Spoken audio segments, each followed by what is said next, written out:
Bien, bonjour à tous. Donc je vais vous présenter effectivement aujourd'hui l'impact des objets connectés et notamment toutes les données que ces objets vont être capables de générer. Les objets connectés, en termes de prévision, eh bien, on prévoit dès cette année 5 milliards d'objets connectés, près de 40% de plus que l'année dernière. Et en 2020, on prévoit près de 30 milliards d'objets connectés donc présents sur la planète. Donc ces chiffres sont les chiffres de Gartner et je dirais que ce sont les plus pessimistes que j'ai pu trouver. Si on se réfère à d'autres cabinets comme IDC par exemple, on est sur des volumes de près de 220 milliards d'objets connectés en 2020. Objets connectés, réseaux sociaux, ce sont les big data. Donc ce sont toutes les données qui vont être générées par ces objets. Aujourd'hui, on a des données, des volumes qui sont de l'ordre du yotabit et on va évoluer très rapidement vers le brontobit. Donc on est sur des volumes exponentiels de données. Donc en termes de volumétrie, on est sur des volumes jusqu'ici jamais atteints et cela augmente, je dirais, année à année. Au-delà de cette volumétrie, on est aussi sur une vitesse jamais atteinte puisqu'on est sur de l'instantané, puisque ces objets connectés génèrent de la donnée immédiatement. Et on est également sur une variété de données très différentes. Jusqu'à présent, on était sur du quanti, sur du quali, et on va de plus en plus vers du comportemental. Donc on a des données de plus en plus larges en termes de variété également. Quand on pose la question, puisque c'est le thème de la conférence, eh bien, quels secteurs d'activité vont être touchés par ces fameuses données ? Eh bien, j'ai envie de dire tous. Puisque tous ces développements technologiques vont être sur des objets connectés aussi variés qu'un vêtement. Sachez que cet été, ça vient de sortir, les maillots de bain qui risquent d'être tendance sont les maillots de bain connectés. Pourquoi ? Tout simplement pour être capable de générer de la data et vous dire attention, là il y a un risque de cancer potentiel plus fort si vous restez allongé sur la plage. Donc on est sur ce type de nouveauté au niveau du maillot de bain, donc nouvelle tendance de cet été. Vous avez la plante connectée, donc une plante capable de s'auto-alimenter. Et vous avez désormais la vache connectée, donc qui vous permet de suivre effectivement l'activité, la localisation de votre vache, d'anticiper pourquoi pas une maladie si la vache ne marche pas de manière adéquate ou s'il se repose trop fortement. Donc effectivement, tous les secteurs potentiellement vont être touchés par ces objets connectés. Maintenant, si on pose la question différemment et si on se demande quels vont être les secteurs les plus touchés, eh bien là, les différents analystes en citent 4.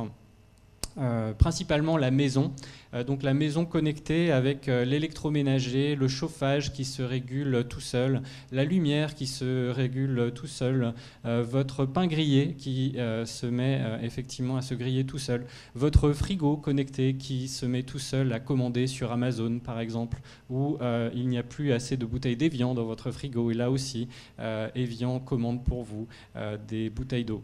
Un peu de soleil, plus de soleil, la pluie, vos volets s'ouvrent, se referment automatiquement. Vous avez également l'automobile connecté. Donc là, on aura un véhicule de plus en plus intelligent, capable d'anticiper des pannes potentielles, capable de vous dire c'est tel ou tel itinéraire qu'on vous recommande tout simplement parce qu'il est moins dangereux et donc vous avez moins de chances de mourir en prenant cet itinéraire. La santé, le bien-être, donc le développement des trackers fitness en est un exemple concret. On va être de plus en plus dans cette médecine où on va essayer de faire en sorte que vous ne tombiez pas malade, donc d'être dans la prévention plutôt que dans le soin dès lors que vous êtes effectivement tombé malade. Et puis, il y a un dernier secteur qui est très particulier, c'est la banque assurance. Tout simplement parce que ce domaine va être lui aussi modifié par ces objets connectés, donc en termes d'offres commerciales géolocalisées par exemple, en termes d'agences connectées, on verra un exemple ensemble, en termes d'authentification, d'expérience client. Mais ce secteur a la particularité de s'être également associé, entre guillemets, donc sous forme le plus souvent de package, avec les 3 autres secteurs que je viens de citer. Donc on verra ensemble que la banque assurance s'est aussi positionnée sur la maison connectée, sur l'automobile connectée et sur la santé, le bien-être. Premier exemple, c'est BNP Paribas en Italie. Donc BNP Paribas Cardiff a eu cette première offre d'une box couplée à une assurance habitation.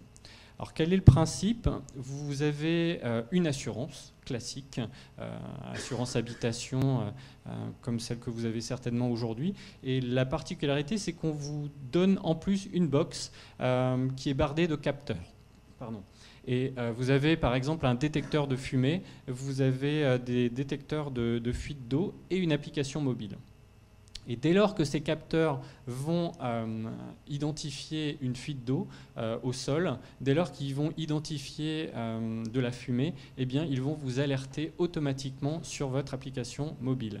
Et donc là, on évite, si vous n'êtes pas trop loin, eh bien, une catastrophe. Ou alors, si vous êtes effectivement plus loin, vous pouvez dépêcher les secours immédiatement sur place. Donc je vais vous montrer en image ce service. Alors, je vous préviens, la vidéo est très rapide. Ma io non ho chiamato l'idraulico. È meglio prevenire o assicurare? Tutti e due. Habitat di Cardiff è la prima assicurazione che interviene in Donc voici cette per risolvere box il problema sul nascere. qui permet donc de détecter ces fameux sinistres. Donc ça, c'est le premier exemple. Allianz en France, c'est depuis associé avec Nest, typiquement pour proposer donc un service similaire sur la partie détection d'incendie. Vous avez également l'automobile connectée et un assureur qui s'appelle Discovery, qui est un assureur sud-africain. L'automobile connectée via une offre assurance est quelque chose de très ancien.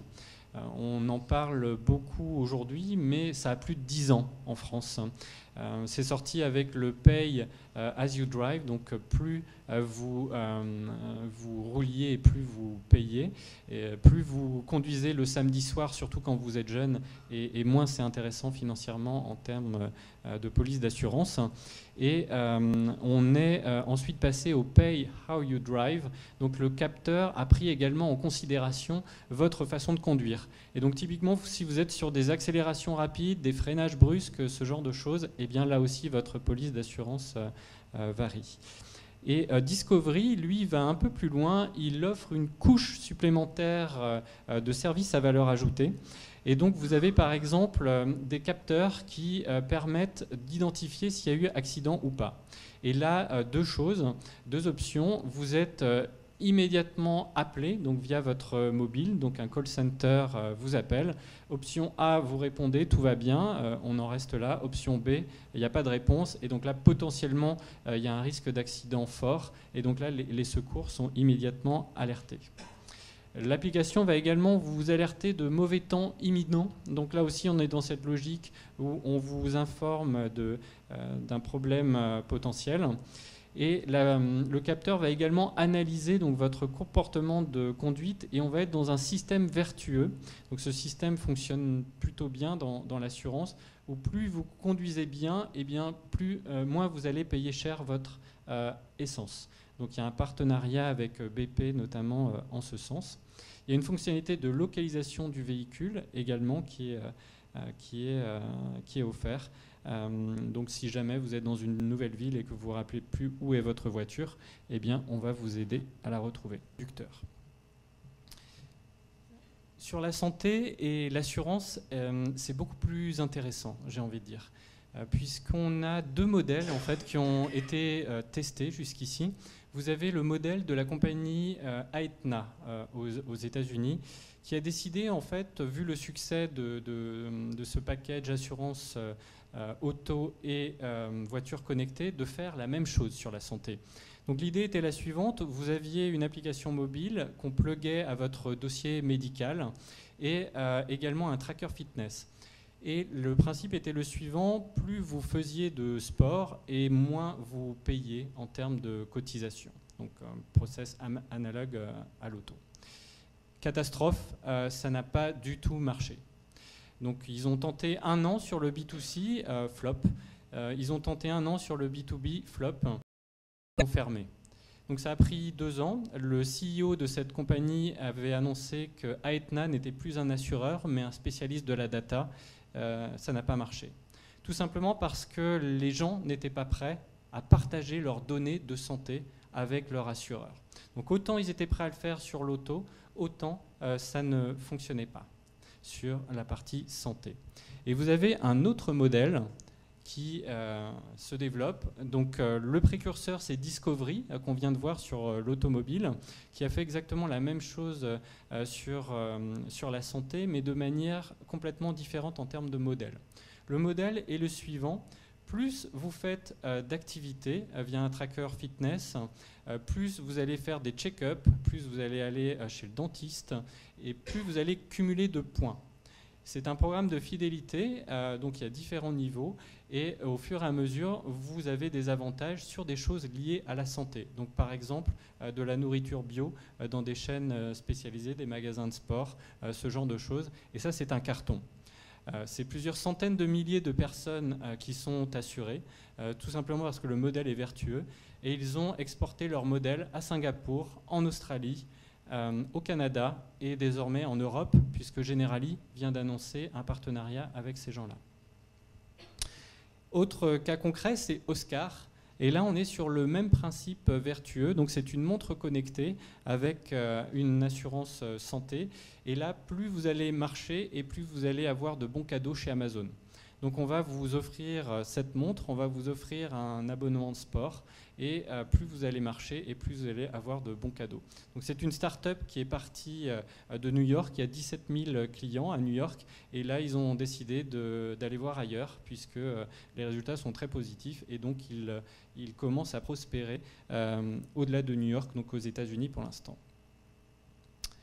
Et je vais donc terminer avec la banque assurance connectée, avec différents exemples. Donc vous avez Westpac, donc qui est une banque en Nouvelle-Zélande. Et là, l'idée, c'est de tester en fait des offres commerciales géolocalisées. Donc vous êtes près de votre agence, on va vous envoyer une alerte sur votre montre en vous disant il y a un chéquier, il y a une carte bleue où on a un taux promotionnel par exemple sur le crédit. Et donc on va essayer de faire en sorte de générer plus de trafic en agence, puisque c'est l'un des gros sujets actuels de la banque assurance, comment faire revenir les clients en agence. Et on va être également sur des applications iBeacon en agence. Donc là, l'idée, c'est de détecter l'arrivée du client et donc de prévenir le conseiller en lui disant, bah voilà, le nouveau client est arrivé. Donc soit la personne est encore en entretien et la personne de l'accueil va offrir par exemple un café pour que la personne attende et lui prévenir qu'il y a encore pour quelques minutes avant que le deuxième rendez-vous commence.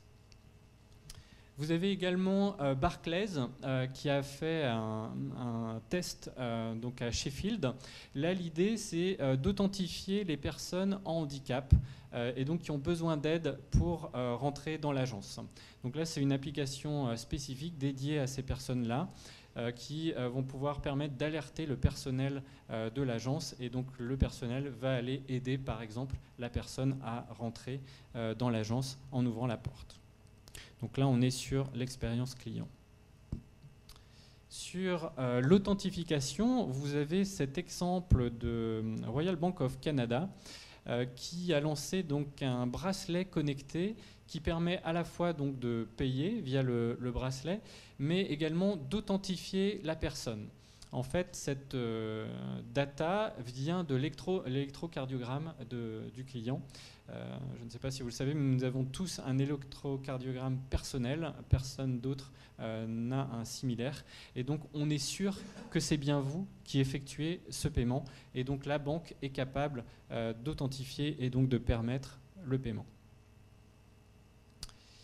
En termes d'expérience client, alors là, on est clairement, j'ai pas envie de dire dans le gadget, mais en tout cas, on est sur quelque chose de complètement nouveau en termes d'expérience client. On est sur l'Oculus Rift, donc qui est le casque virtuel de Facebook. Et c'est Fidelity, donc aux États-Unis, qui propose une expérience nouvelle d'achat-vente donc d'actions. Vous avez en fait votre portefeuille boursier qui est visible sous la forme d'une ville américaine. Donc c'est la petite ville que vous voyez là, donc qui représente tout simplement vos actions.